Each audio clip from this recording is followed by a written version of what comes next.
किसानों के भारत बंद का कई प्रदेशों में मिला जुला असर दिखा। किसानों के समर्थन में 20 से ज़्यादा राजनीतिक दल भी सड़कों पर उतरे। दिल्ली से लेकर राजस्थान, यूपी से लेकर उड़ीसा तक में किसानों का भारत बंद शांतिपूर्ण रहा। किसानों का भारत बंद सुबह 11 बजे से 3 बजे तक रहा। कृषि कानूनों को लेकर हरियाणा के मुख्यमंत्री मनोहर लाल खट्टर ने दिल्ली में केंद्रीय कृषि मंत्री नरेंद्र सिंह तोमर से मुलाकात की। वहीं दूसरी ओर अपने पुराने सहयोगी अकाली दल के नेता प्रकाश सिंह बादल से प्रधानमंत्री नरेंद्र मोदी ने फोन पर बात की और उन्हें जन्मदिन की बधाई दी। आपको बता दें कि अकाली दल ने कृषि कानूनों के विरोध में एनडीए से नाता तोड़ लिया था। केंद्र सरकार में अकाली दल कोटे से मंत्री रही हरसिमरत कौर ने किसान कानून मुद्दे पर इस्तीफा दे दिया था। यही नहीं, प्रकाश सिंह बादल भी पिछले दिनों इन कानूनों के विरोध में पद्म विभूषण सम्मान लौटाने की घोषणा कर चुके थे।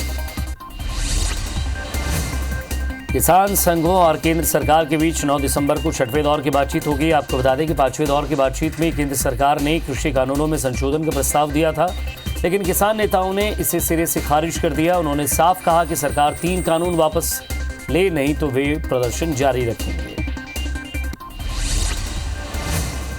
9 दिसंबर को केंद्र सरकार और 40 किसान संगठनों की बातचीत से पहले एक बार फिर किसान संगठन के प्रतिनिधि गृह मंत्री अमित शाह के घर पहुंचे। अमित शाह ने बातचीत के लिए किसानों को न्योता भेजा था। ऐसे में किसान नेताओं को उम्मीद है कि वहां से कुछ हल निकल सकता है।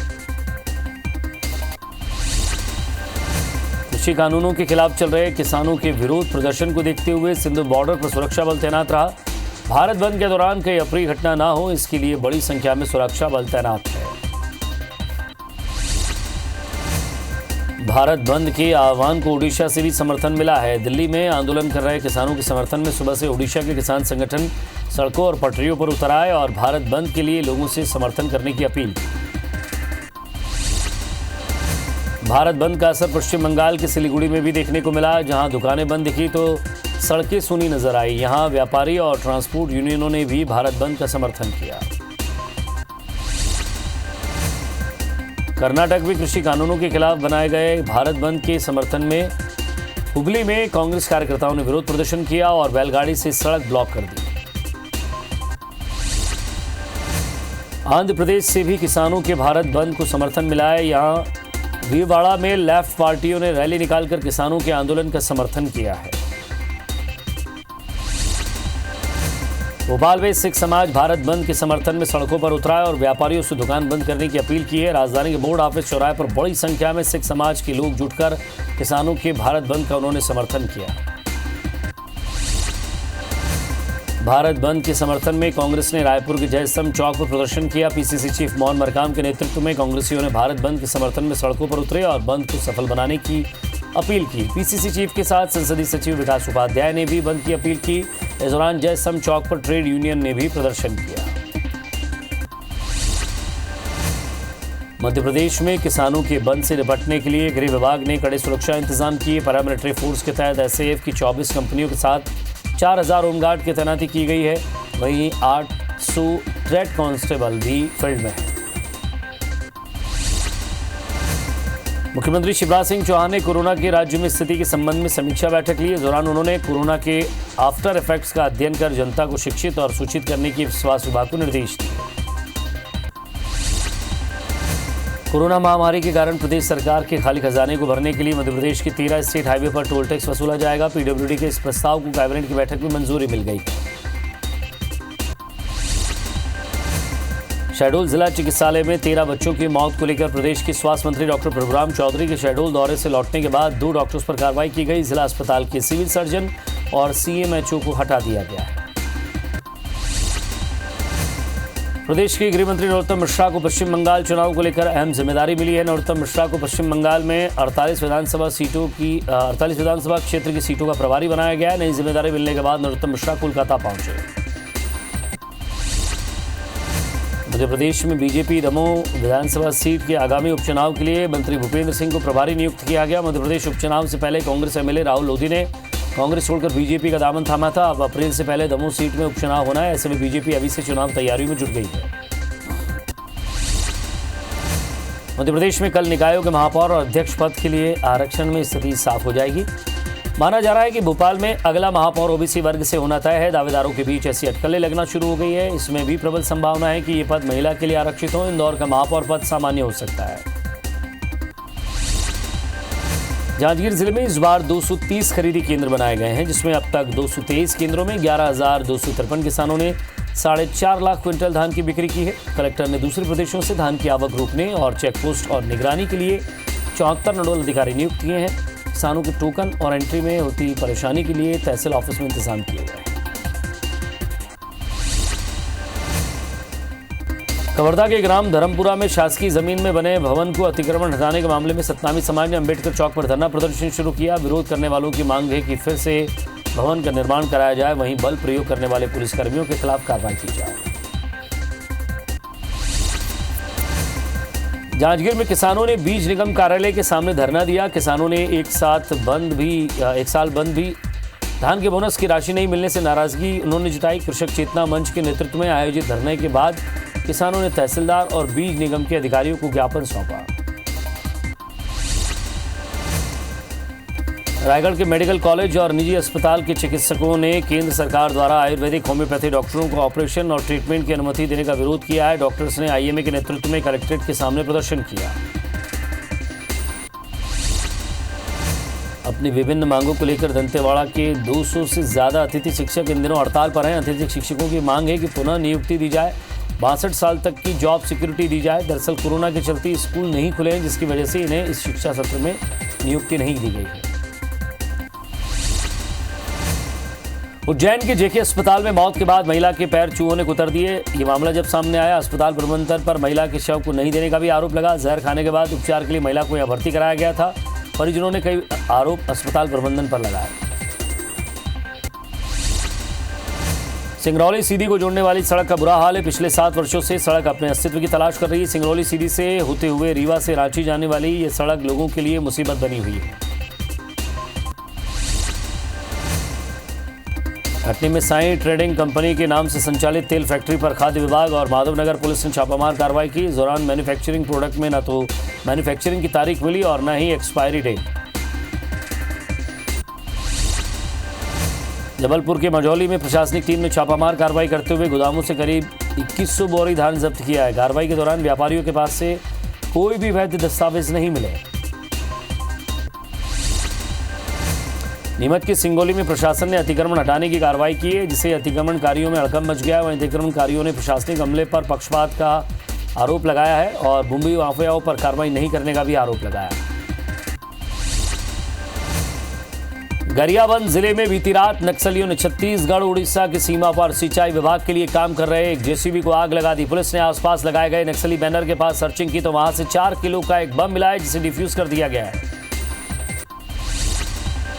हाईकोर्ट ने कोरिया जिले के अंतर्गत बनने वाले गोठान निर्माण पर आगामी सुनवाई तक रोक लगा दी है। कोर्ट ने स्थगन आदेश पारित करते हुए राज्य शासन को नोटिस जारी कर जवाब मांगा है। अगली सुनवाई तक याचिकाकर्ता को जमीन से भी दखल नहीं करने के आदेश दिए। याचिका में कहा गया है कि जिस जमीन पर गौठान निर्माण हो रहा है उस पर याचिकाकर्ता का 70 साल से कब्जा है।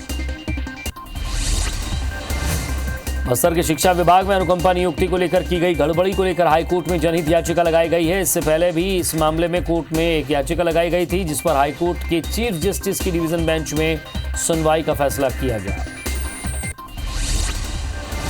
मुक्तांजलि शव वाहनों के टेंडर के एग्रीमेंट में गड़बड़ी को लेकर दायर जनहित याचिका पर बिलासपुर हाईकोर्ट में सुनवाई की गई। इस दौरान शासन ने जवाब प्रस्तुत करने के लिए कोर्ट से समय लिया है।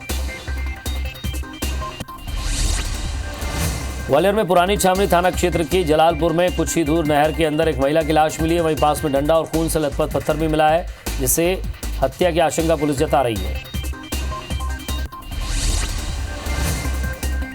जबलपुर में खालसा कॉलेज के रजिस्ट्रार गौरव गुप्ता का शव पुलिस ने द्वारका अपार्टमेंट की पहली मंजिल से बरामद किया है। पुलिस ने शव को पोस्टमार्टम के लिए मेडिकल अस्पताल भेजा। वहीं हत्या के आरोपी चंदन सिंह को गिरफ्तार कर लिया है। मुंगेली जिले के साकेत चौकी के ग्राम परसिया में प्रदीप टंडन नामक सन के पति ने अपनी पत्नी नंदनी का सिर कलम कर दिया और उसके बाद उसको सुई धागे से जोड़ने की कोशिश की। पुलिस ने उसे गिरफ्तार भी कर लिया है, लेकिन उसने हत्या क्यों की अभी तक नहीं बताया। पन्ना जिले के ग्राम घुगोर में जमीन विवाद पर चचेरे भाई ने अपने भाई को गोली मार दी। वही घटना के बाद से आरोपी फरार है। गंज बासोदा के उदयपुर में क्यूटन नदी में मछली पकड़ते समय बारूद में विस्फोट हो गया, जिससे 2 युवक घायल हो गए। दोनों बारूद का उपयोग कर मछली पकड़ रहे थे। वहीं डायल 100 की मदद से शासकीय अस्पताल ले जाया गया।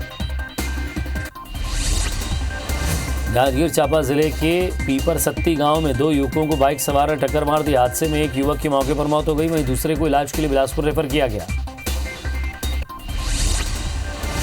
बलरामपुर जिले के तातापानी के पास बीती रात यात्री बस और वैन की आमने सामने टक्कर हो गई। हादसे में 4 लोग घायल हो गए, जिसमें से 2 की हालत नाजुक बनी हुई है।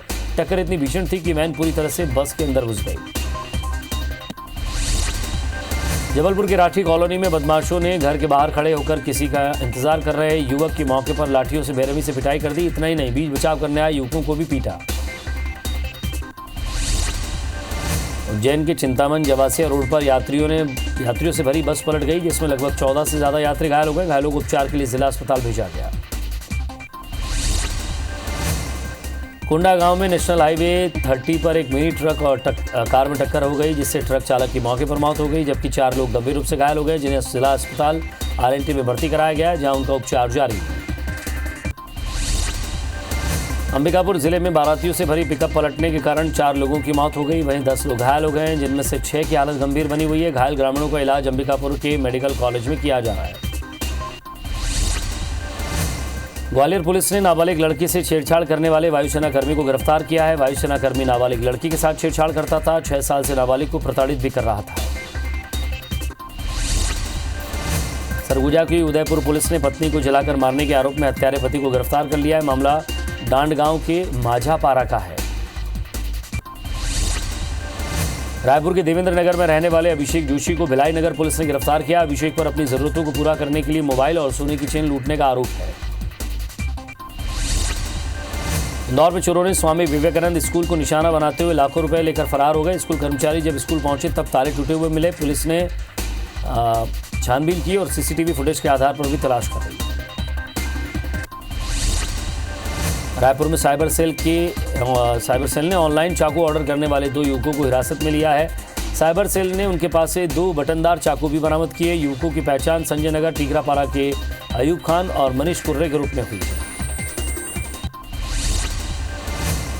बलरामपुर में किशोरी से गैंग रेप के मामले में तारबहार पुलिस ने नाबालिग सहित 3 आरोपियों को गिरफ्तार किया। आरोपी के पास खिलाफ रेप और पॉक्सो एक्ट के तहत कार्रवाई की जा रही है।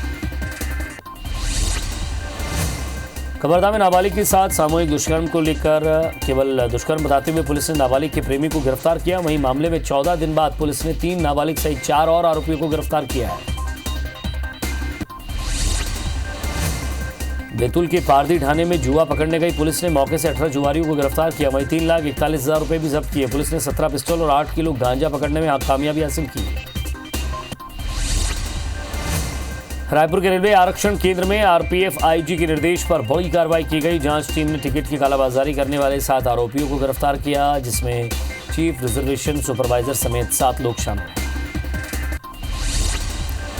जांजगीर चांपा के नवागढ़ के ग्राम पंचायत दूरपा के सचिव को जिला पंचायत CO ने निलंबित कर दिया है। योजना के तहत सरपंच सचिव के ऑनलाइन सिग्नेचर से भुगतान के निर्देश थे, लेकिन सचिव ने चेक से राशि निकालकर 9,98,000 का भुगतान कर दिया। कबरदा के रिहायशी इलाके में बाघ दिखने से ग्रामीणों में दहशत का माहौल है। इलाके के 4 भाटा धान संग्रह केंद्र के पास एक बार फिर बाघ देखा गया है। कोरिया जिले के सोनत ब्लॉक के अंगवाही इलाके में आदमखोर भालू ने 4 लोगों को मार डाला है, लेकिन वन विभाग अब तक भालू को ढूंढ नहीं पाया है। पन्ना टाइगर रिजर्व में समाप्त हो रहे गिद्धों को बचाने के लिए रेडियो टैगिंग की जा रही है। देश में अपने आप में ये पहला प्रयोग है। उनके व्यवहार, रहन सहन, अनुकूल वातावरण पर प्रभाव न पड़े, उसका भी ध्यान रखा जा रहा है। भारत और ऑस्ट्रेलिया के बीच चल रहे क्रिकेट मैच में ड्रीम 11 फैंटेसी लीग के ग्रैंड लीग में पहला पुरस्कार छत्तीसगढ़ के बस्तर के एक शख्स ने जीता है। जबेली आश्रम के चपरासी रमेश ठाकुर इस मैच में 4 घंटे के भीतर ही 1 करोड़ रुपए के मालिक बन गए। 6 दिसंबर की मैच में उनके मैच शुरू होने से करीब आधे घंटे पहले 5 टीमें बनाई गई और इसके लिए पहला इनाम जीत लिया। उज्जैन में नगर सेनापति बाबा काल भैरव की पालकी में वो सवार होकर भ्रमण पर निकले परंपरानुसार कलेक्टर आशीष सिंह ने बाबा काल भैरव और पालकी में विराजित होने वाले रजत मुकुटे का पूजन किया। पालकी को कंधा देकर परंपरा को निभाया। मंदिर के मुख्य द्वार पर सशस्त्र बल की टुकड़ी ने सेनापति को गार्ड ऑफ ऑनर दिया। सिंगरौली जिले के कलेक्टर राजीव रंजन मीणा ने जिले में एक अनूठी पहल शुरू की है। सुनवाई की तर्ज पर कलेक्टर ने खुली जनसुनवाई शुरू की। उन्होंने पहले दिन मुहेर कोल माइंस के विस्थापितों की समस्या सुनी।